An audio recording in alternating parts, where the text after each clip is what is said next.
नमस्कार, जनभावना टाइम्स में आपका स्वागत है। आपके साथ मैं हूं अंकिता और मैं हूं गार्गी। आइए देखते हैं टॉप 25 खबरें। केंद्र सरकार ने पॉपुलर फ्रंट ऑफ इंडिया यानी कि पीएफआई को 5 साल के लिए बैन कर दिया है। पीएफआई के अलावा 8 और संगठनों पर कार्रवाई की गई है। गृह मंत्रालय ने इन संगठनों को बैन करने का नोटिफिकेशन जारी किया। इन सभी के खिलाफ टेरर लिंक के सबूत मिले हैं। केंद्र सरकार ने यह एक्शन यूएपीए के तहत लिया है। सरकार ने कहा है कि पीएफआई और उससे जुड़े संगठनों की गतिविधियां देश की सुरक्षा के लिए बड़ा खतरा है। पीएफआई पर प्रतिबंध लगाने के कदम का कई मंत्री, मुख्यमंत्री और मुस्लिम संगठनों ने स्वागत किया है। केंद्रीय मंत्री गिरिराज सिंह सीएम योगी आदित्यनाथ ने ट्वीट कर केंद्र सरकार के इस कदम का स्वागत योग्य बताया और सीएम योगी आदित्यनाथ ने कहा है कि नया भारत है, यहाँ आतंकी, आपराधिक और राष्ट्र के एकता व अखंडता तथा सुरक्षा के लिए खतरा बने संगठन एवं व्यक्ति स्वीकार्य नहीं है। एक तरफ जहां यूपी हज कमेटी के अध्यक्ष मोहसिन रजा समेत कई मुस्लिम संगठन ने केंद्र सरकार के इस कदम की सराहना की है, तो वहीं केरल से कांग्रेस सांसद कोडिकुन्नील सुरेश ने सरकार के इस कदम पर सवाल भी खड़े किए। उन्होंने कहा कि सिर्फ पीएफआई पर ही बैन क्यों लगाया गया, आरएसएस पर भी बैन लगाया जाना चाहिए। पीएफआई और आरएसएस एक समान है और इसीलिए सरकार को इन दोनों पर बैन लगा देना चाहिए।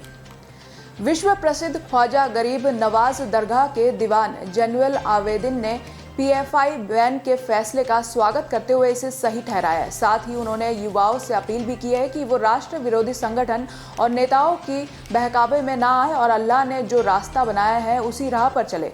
उन्होंने कहा है कि पीएफआई संगठन लगातार राष्ट्र विरोधी गतिविधियों में शामिल रहा है। इसे लेकर पहले भी बैन करने की मांग उठाई गई थी, लेकिन अब देर आए दुरुस्त आए। पीएफआई पर बैन को लेकर आरजेडी सुप्रीमो लालू प्रसाद यादव ने कहा है कि ऐसे संगठनों पर बैन लगाना चाहिए। साथ ही कहा कि सबसे पहले आरएसएस पर बैन लगाना चाहिए। उन्होंने कहा कि ये लोग मुस्लिम संगठनों को निशाना बना रहे हैं और हर बात में हिंदू मुस्लिम करते हैं।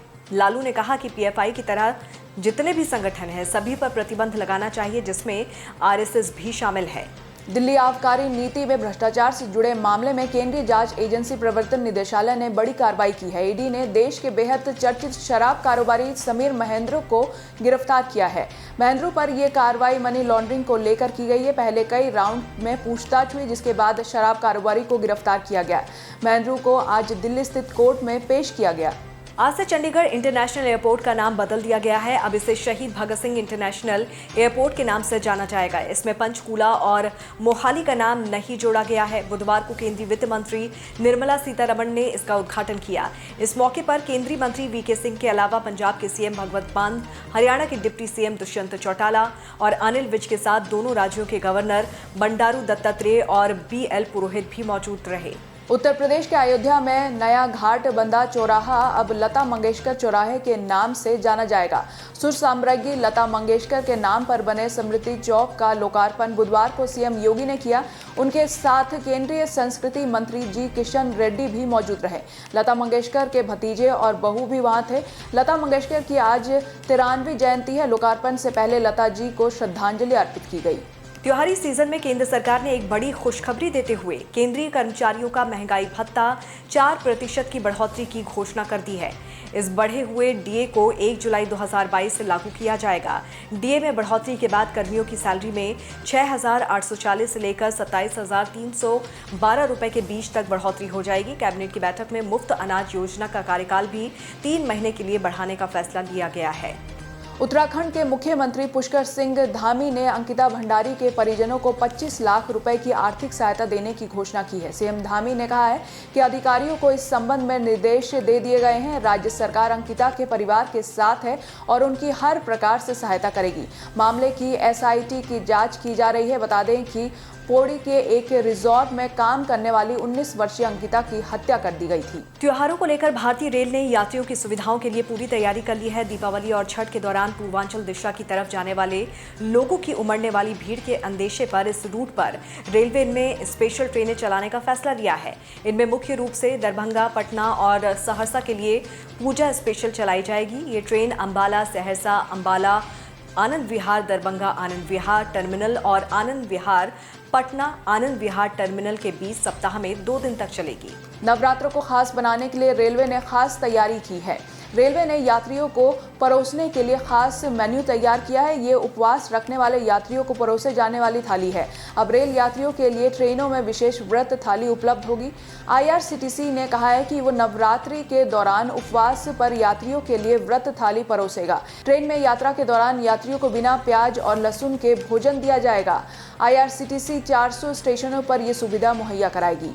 यूपी के लखीमपुर में बुधवार को एक बड़ा हादसा हो गया। तेज रफ्तार ट्रक और एक प्राइवेट बस की एरा पुल पर आमने सामने टक्कर हो गई। टक्कर इतनी तेज थी कि बस के परखच्चे उड़ गए। बस में ड्राइवर समेत करीब 65 लोग सवार थे। इसमें 8 लोगों की मौके पर ही मौत हो गई, 30 लोग घायल हैं। कैरेबियन समुद्र से उठे इयान नाम के तूफान ने क्यूबा में इस कदर तबाही मचाई कि इसने क्यूबा में पावर ब्लैक आउट कर दिया। 27 सितंबर को आए तूफान के आने से 195 किलोमीटर प्रति घंटे की रफ्तार से हवा चली। अब यह अमेरिका के फ्लोरिडा की ओर बढ़ रहा है। मीडिया रिपोर्ट्स के मुताबिक फ्लोरिडा में करीब 25 लाख लोगों को घर खाली करने के निर्देश दिए गए। SCO समिट से लौटने के 10 दिन बाद चीन के राष्ट्रपति शी जिनपिंग सोमवार दोपहर पहली बार नजर आए। जिनपिंग सरकारी टीवी पर दिखे। कई दिन से सोशल मीडिया पर इस तरह की अफवाहें थी कि जिनपिंग को चीन की सेना पीपल्स रिपब्लिक आर्मी PLA ने हाउस अरेस्ट कर लिया है। ईरान में हिजाब के खिलाफ प्रदर्शन में भाग लेने वाली 20 साल की हदीश नसवी भी सुरक्षा बलों की गोलियों का शिकार हो गई। रिपोर्ट्स के मुताबिक उसे कई गोलियां मारी गई। ईरान में महसा अमीनी की हिरासत में हुई मौत को लेकर सरकार के खिलाफ जारी प्रदर्शन करीब 80 शहरों में फैल गया है। ब्रिटिश रक्षा मंत्रालय के मुताबिक रूसी राष्ट्रपति व्लादिमीर पुतिन 30 सितंबर को संसद में अपने संबोधन के दौरान यूक्रेन के कब्जे वाले क्षेत्रों को रूसी संघ में शामिल करने की घोषणा कर सकते हैं। रूस अपने समर्थक गुटों के साथ यूक्रेन के कब्जे वाले 4 क्षेत्रों में जनमत संग्रह करा रहा है। पुतिन इस जनमत संग्रह की मदद से यूक्रेन के करीब 15% हिस्से को अपने देश में शामिल करना चाह रहे हैं। भारत में अमेरिकी दूतावास ने अपनी वेबसाइट पर ऐलान किया है कि USA जाने वालों को उनके प्लान किए गए ट्रैवल डेट पर भेज पाना मुश्किल है। दरअसल भारतीयों के लिए USA वीज़ा का वेटिंग पीरियड 800 दिन से भी ज़्यादा है। US दूतावास में पेंडिंग लाखों US वीज़ा रिक्वेस्ट की जानकारी देते हुए ये कहा है। T20 वर्ल्ड कप शुरू होने से पहले टीम इंडिया साउथ अफ्रीका के खिलाफ आखिरी T20 सीरीज खेलेगी। पहला मैच आज तिरुवनंतपुरम में खेला जाएगा। आपको बता दें कि टीम इंडिया अपनी धरती पर कभी भी साउथ अफ्रीका के खिलाफ T20 सीरीज नहीं जीत पाई है। दोनों टीमों के बीच 2015 में पहली बार क्रिकेट के सबसे छोटे फॉर्मेट की सीरीज खेली गई थी और इसमें टीम इंडिया को 0-2 से हार का सामना करना पड़ा था। भारत और दक्षिण अफ्रीका के बीच बुधवार को खेले जाने वाले T20 मैच के लिए उमेश यादव, श्रेयस अय्यर और शाहबाज अहमद भारतीय टीम में शामिल किए गए हैं। ऑलराउंडर दीपक हुड्डा चोट की वजह से इस सीरीज से बाहर हो गए हैं। वहीं अर्शदीप सिंह भी इस सीरीज के लिए टीम इंडिया से जुड़ गए हैं। वो तिरुवनंतपुरम पहुंच चुके हैं। मोहम्मद शामी कोरोना वायरस की वजह से बाहर चल रहे हैं। शामी की जगह उमेश को मौका दिया गया है, जबकि हुड्डा की जगह श्रेयस टीम इंडिया में आए हैं। टेलीविजन एक्ट्रेस सना अमीन शेख शादी के 6 साल बाद अपने पति एजाज शेख से अलग हो गई हैं। एक्ट्रेस ने इस पूरे मामले पर बात करने से इनकार कर दिया। उनका कहना है कि अपनी टूटी शादी के बारे में वो दुनिया के सामने ज्यादा बात नहीं करना चाहती हैं। टॉलीवुड के सुपरस्टार महेश बाबू की मां घटा मननी इंदिरा देवी का आज सुबह निधन हो गया। वो अनुभवी तेलुगु स्टार कृष्णा की पत्नी थी। बता दें कि इसी साल उनके बड़े बेटे रमेश बाबू का निधन हो गया था। इस दुख की घड़ी में सिनेमा के और कारोबारियों के साथ साथ कई फैंस और राजनेता भी उनके दुख में जुड़े हैं। दिल्ली में अपनी फिल्म पोनिया सेल्वम 1 के प्रमोशन के लिए पहुंचे एक्टर चियान विक्रम ने रावण के बाद फिर से बॉलीवुड स्टार ऐश्वर्या राय बच्चन के साथ स्क्रीन स्पेस शेयर किया। साथ ही ऐश्वर्या राय बच्चन की जमकर तारीफ भी की। विक्रम ने कहा कि कई ब्यूटी क्वीन रही हैं, लेकिन मुझे कहना होगा कि ऐश के पास कुछ ऐसा है जिसने हर किसी का दिल चुरा लिया है। अभिनेता सनी कौशल आज 33 साल के हो गए हैं। इनके जन्मदिन पर जहां करीबी उन्हें बधाई दे रहे हैं, तो वहीं भाभी कटरीना कैफ ने उनको जन्मदिन की शुभकामनाएं दी, वो भी अनोखे अंदाज में। कटरीना ने पिछले साल हुई अपनी शादी की एक तस्वीर इंस्टाग्राम पर शेयर की। तस्वीर में सनी कैटरीना के पैर छूते नजर आ रहे हैं और एक्ट्रेस उन्हें आशीर्वाद देते नजर आ रही है। कैटरीना ने लिखा, जीते रहो, खुश रहो। बेगूसराय न्यायालय की ओर से फिल्म निर्माता एकता कपूर और शोभा कपूर का गिरफ्तारी वारंट जारी किया गया है। दरअसल वेब सीरीज XXX में सैनिकों के अपमान का मामला है ये। इसी के चलते वेब सीरीज XXX सीजन 2 काफी समय से विवादों में था और पिछले वर्ष भूतपूर्व सैनिक संघ के जिला अध्यक्ष शंभू कुमार ने न्यायालय में मामला दर्ज कराया था। टॉप 25 खबरों में फिलहाल इतना ही। देश और दुनिया की बाकी खबरों को विस्तार से जानने के लिए आप हमारे वेबसाइट www.thejpt.com को लॉगिन कर सकते हैं। नमस्कार।